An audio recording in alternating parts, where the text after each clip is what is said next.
Welcome to Earth2, where superheroes exist and comic book talk is the norm. It's your boy Moe Crosby. I'm back with another comic book report today, and this is going to be on God Country, so you know what? Sit back, relax, and as always, welcome to the planet.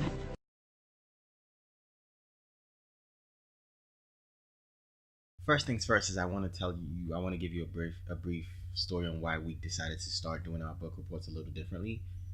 As opposed to what we started out doing with book reports was where we talk about each comic in an event.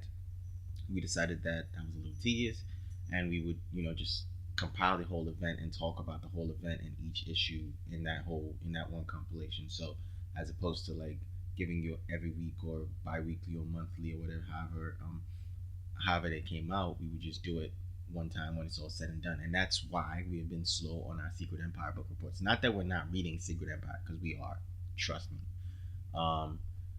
But if you do want us to keep doing that, like the way we're doing it at first, talking about each issue, you can let me know in the comments, and I'll talk to Vito about it, and we'll do it. Yeah, Vito's not here today. I don't know why. JK, he's at he's it's birthday last weekend, family vacation. So yeah, Vito's enjoying his life right now, and I'm here to anchor the channel from here on until he gets back. So, yeah. Now let's get back to God Country. What I love most about this comic book was not necessarily the feels it gave, or just how it was. It was just the way the story was written, and the way it was.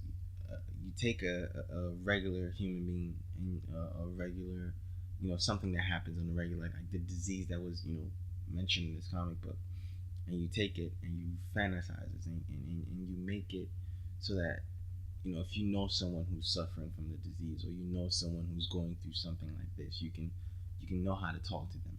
Like, okay, first things first is the main story is about an old guy with Alzheimer's, losing his mind, and his son is trying to take care of him and not giving up on him. Like everyone is giving up on the dude. Like, oh, let's put him in a mental home. No, we'll keep him in the family house. This is where he knows he will get his mind back. I mean, his wife died, and he can't even remember that. And it's just he can't remember his granddaughter's name and nothing of the sorts. And then one night there's a storm, and in that storm he finds a sword, and with that sword he's able to reverse the effects of the memory loss. And so he has all his memories intact, like everything he had lost came back to him. And it's such a beautiful way it was written, and it's like everything about that was just really beautiful. Like, he recognizes his granddaughter again. He plays with her. He recognizes his son's wife. He's a little nicer because he was a jerk when he had Alzheimer's, because I'm not able to remember, and so while you guys in my house type issue, and it's stuff like that. As a kid, or as a man, and you're seeing your father, someone you probably looked up to all your life, going through stuff like this, and there's really nothing you can do to help him.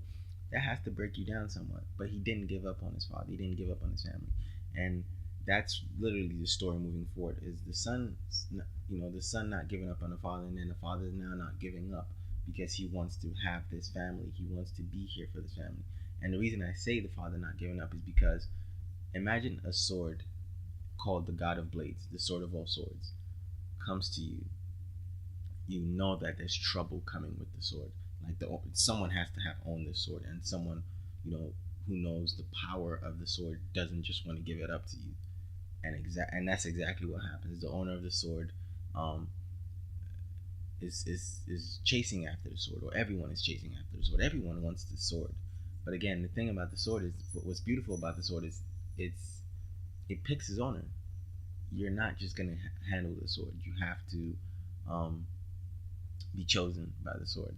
And so if the sword doesn't like you, or the sword, you and the sword don't mesh, it's gonna twist you inside. It's gonna twist you inside, and you're not going to be, you're not gonna be the same person. It's gonna destroy you physically, and it happens later in the comic book. So let me walk you through the story. So the old guy finds a sword. He rebuilds his life, and the metaphor they used for him rebuilding his life was because the storm destroyed the home. Like I said, the metaphor they used for him rebuilding his life was rebuilding the home. So when he rebuilt the home, it was a metaphor because he rebuilt his life. And he did that, and moving forward, he he was just like a lot of good things were happening, and sometimes when things happen like this, you have to wait for the other shoe to drop, and everybody's all cautious, like, okay, something bad is gonna happen.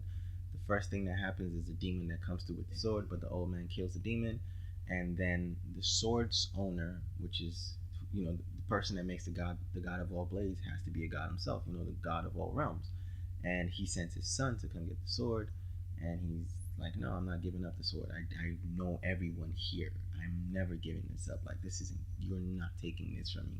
You're not taking this from me, meaning you're not taking from my family, and you're not taking me from my family again, and I'm not going back to this person that I was. I'm this person now.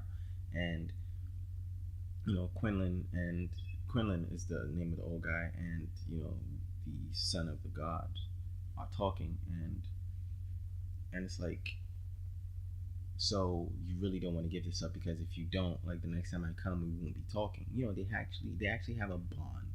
They start talking. They bond over, like, I wasn't there for my son.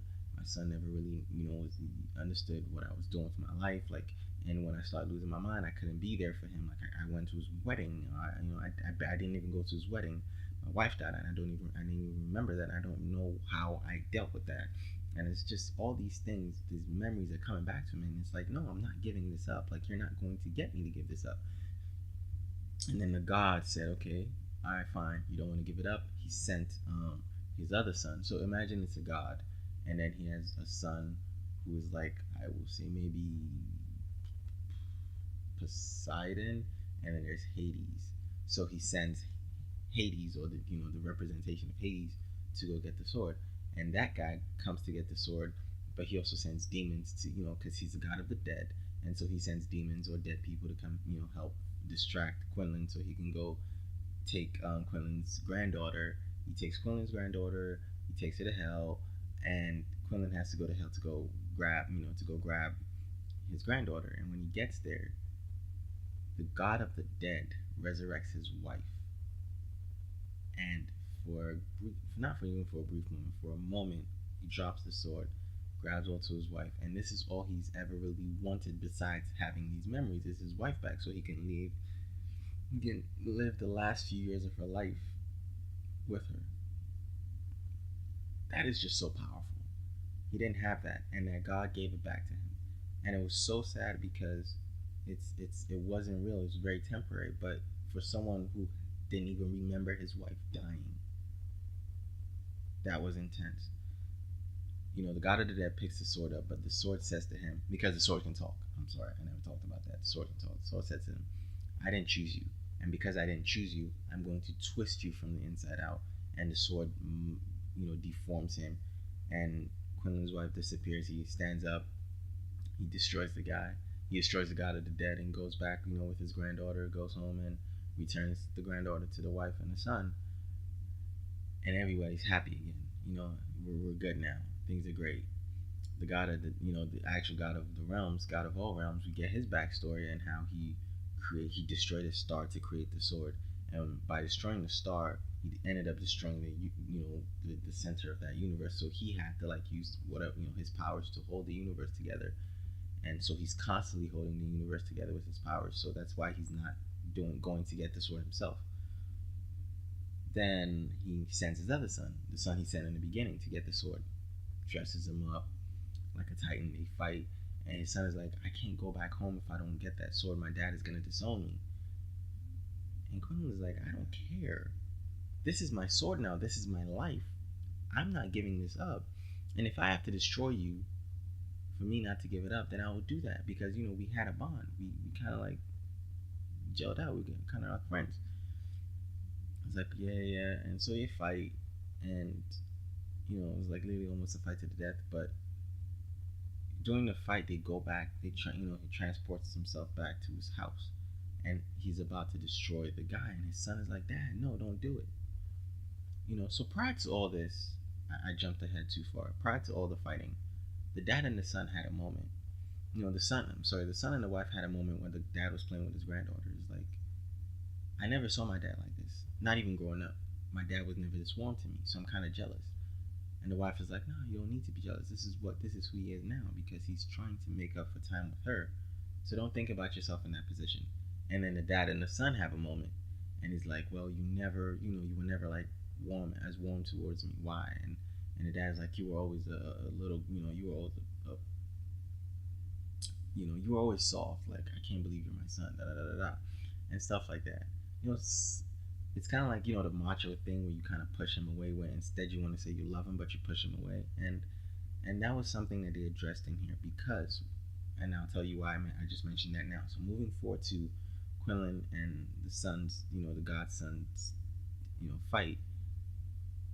He's like, you know what? You don't have to worry about it. Stay here. I'll go handle your dad. Because you can't go back anyways. The gate's locked to you. So he talks to the God of Swords and he's like, yo, take me there. Take me to the realm. Take me back to your home. He does. He takes him home. And he's telling the God, like, look, I don't want any beef. I don't want none of this. I just want to have my family. If I can give you the sword back and keep my memories intact, then I'll give it to you. But if not, you can't have it back. I'm sorry. And the God is like, how dare you talk to me? I'm a God. You don't know who I am. The usual God speak. You're mortal. Your mortal life doesn't concern me. And so they get to fighting. And because they're fighting, the God who's supposed to be using his powers to keep the realms together, to keep that realm together, the middle realm, is losing concentration, and he's now focusing more of his powers on fighting the sword and fighting Quinlan than keeping his universe intact.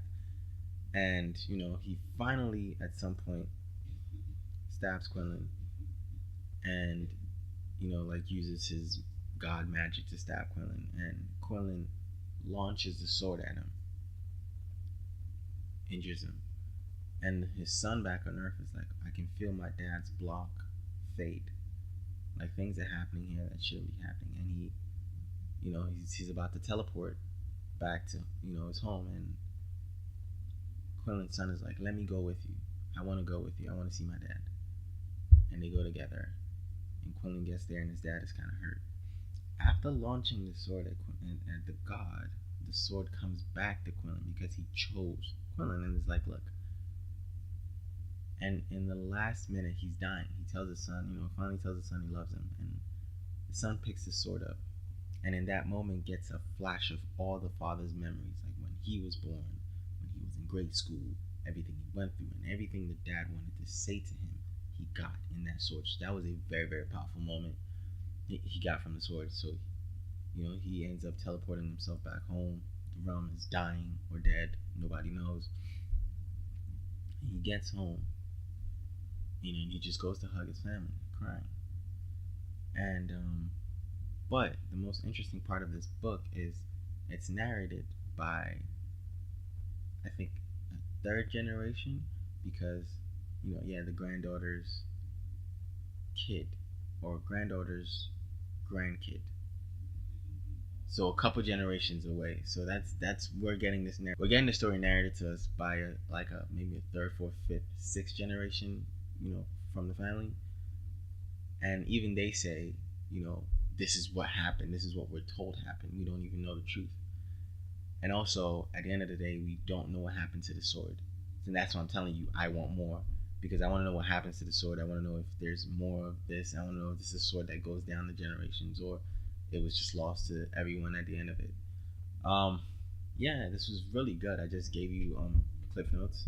This was a really good comic book. I read it. I read everything about it. This was a very good comic book. I read it at least 3, 4, 5 times because it's such a good story. And I want everyone to at least, pick it up. And so in the comment down below, let me know if you've read it. Let me know if this is something you're going to pick up. Let me also know that, if this is something that you're going to pick up because of what I told you about it, or you're just going to pick it up because I piqued your interest about it. I guess that's the same thing. Check Earth2 out on social media, Facebook, Twitter, Instagram. Check our podcast out. It's really dope. We have a lot of things coming, in the pipeline as the days are going to go by. We're coming up on San Diego Comic-Con, so we're going to have a lot to talk about. So check us out for that. Pretty much that's it. It's your boy Moe Crosby. Vito's gonna be back, I think, in 2 weeks. Or in a week. Vito's gonna be back in a week. So thanks for watching, reading.